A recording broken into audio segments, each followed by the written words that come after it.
First of all, please confirm the size of the opening for the opening before installation. Next, please find the black rubber strip in the piping box.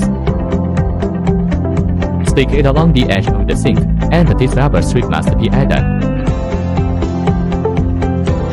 It not only creates the roll-up sealing, but also achieves the effect of beauty.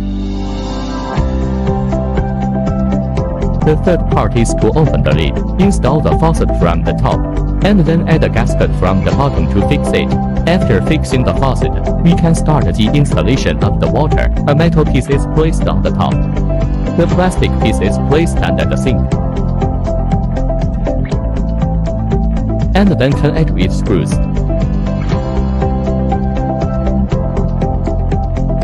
The final step is to secure the sink to the countertop. You only need to prepare a screwdriver tool for the whole process.